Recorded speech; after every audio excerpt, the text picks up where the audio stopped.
The blissful relief of not being interested by Krishna's mercy. न बुद्धिभेदं जनयेदज्ञानां कर्म संगिनां जोषयेत् सर्व कर्माणि विद्वान् युक्तः समाचरण. Quote, let not the wise disrupt the minds of the ignorant who are attached to fruitive action. They should not be encouraged to refrain from work, but to engage in work in the spirit of devotion. Lord Krishna, Bhagavad-gita 3:26. Imagine the following situation. You have a job. You have been at that job for many years. You have come to rely upon the schedule, upon the travel to and from the office, upon the interaction with the colleagues, upon the periodic holidays, and of course, upon the compensation. You have everything running like a machine, in fact. The bank balance always has enough for the withdrawals to pay for electricity, home heating, taxes, insurance, and food. It is almost as if the entire system, though consisting of various parts, has been automated. You are not disinterested in the job, but at the same time you are not interested. It is like you put in the work. Pay attention, stay honest, and leave the outcomes up to chance, the proprietors, the universe, or whoever else appears to be in charge. It is like you inherently understand the truth of the science of self-realization that the living being is not the doer.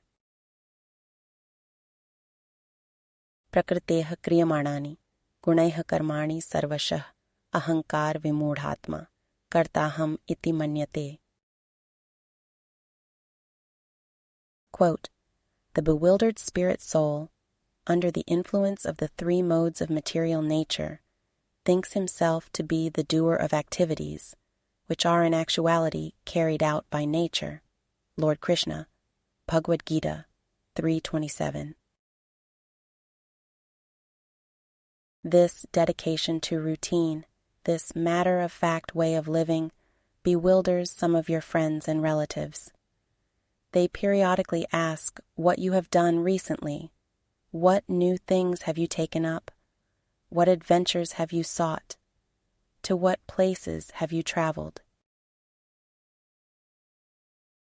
If nothing new to report, then what about the future? To where do you wish to go?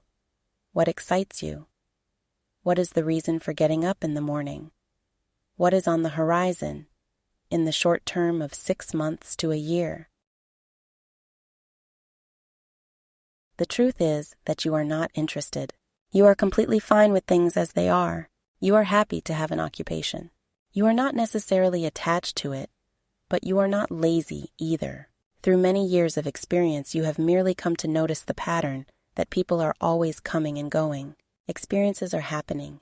There is a beginning, a middle, and an end to those experiences. There are ebbs and flows. You have found the perfect spot in the way that you want to live. There is this great relief in not feeling the burden of being interested in new things. This hypothetical situation is one way to describe the path recommended to Arjuna in the Bhagavad-gita conversation. The premise to that conversation is concern over the future. Arjuna was at the office, so to speak. It was another day, but also an extraordinary one. If Arjuna remained diligent to his craft, then the expected successful outcome would have associated consequences that were devastating to consider. Arjuna was a military man. He was expert with the bow and arrow. It was understood that he was the best fighter for his side. The Pandavas had endured undeserved hardship for too long. They had suffered enough, and now it was time for justice to be delivered to the perpetrators. Arjuna was symbolically representing Dharma, and his arrows would be the mechanism to deliver the ghastly results to sinful deeds. Avashyam labhte jantu phalam papasya karmanah ghoram paryagate kale drumah pushpamivartavam. Quote, just as a tree starts to blossom during the proper season, so the doer of sinful deeds inevitably reaps the horrible fruit of their actions at the appropriate time. Lord Rama speaking to Khara, Valmiki Ramayana, Aranyakand 29.8. Except Arjuna was not prepared to accept the consequences. He was not ready to absorb the burden of the dreadful outcome as he saw it. He did not want to go to work. He had an interest in the outcome, but with a negative approach. He wanted to avoid working in order to avoid the consequences to that work. Sri Krishna is the teacher in that situation. Arjuna approached that teacher. Krishna recommended work with detachment. This is known as vairagya, but with a unique visual. The typical image of vairagya is renouncing home and family to live in a remote place, essentially become a beggar by choice, to avoid action with consequences, karma.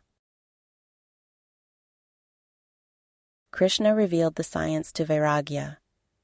It is more of a spirit than a change in location. It is more of a state of mind than a change of clothes. It is more of a way to view action than actually avoiding a specific action.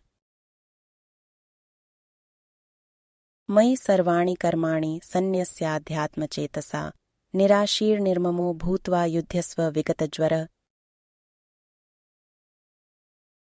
Quote, Therefore, O Arjuna, surrendering all your works unto me, with mind intent on me, and without desire for gain, and free from egoism and lethargy, fight. Lord Krishna, Bhagavad-gita 3:30. Arjuna could proceed, but without interest. He would still work diligently. He would pay attention. He would not be reckless. He would not act carelessly. He would simply understand that the outcomes were not in his control. He would know this through the systematic, thorough, and yet relatively concise presentation from Krishna.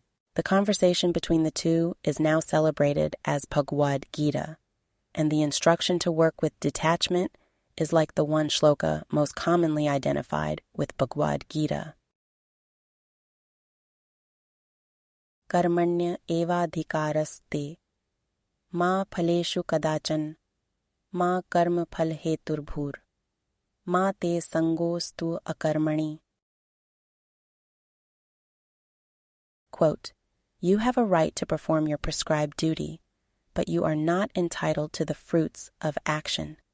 Never consider yourself to be the cause of the results of your activities, and never be attached to not doing your duty. Lord Krishna, Bhagavad-gita 247.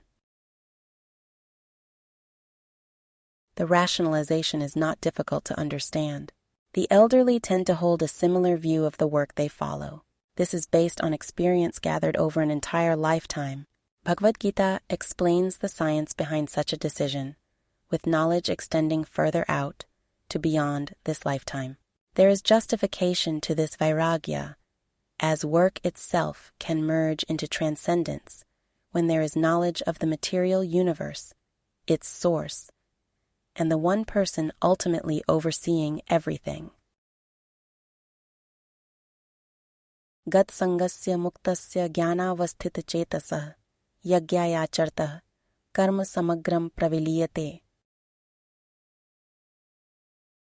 Quote, The work of a man who is unattached to the modes of material nature and who is fully situated in transcendental knowledge merges entirely into transcendence. Lord Krishna, Bhagavad-gita 4:23. In closing,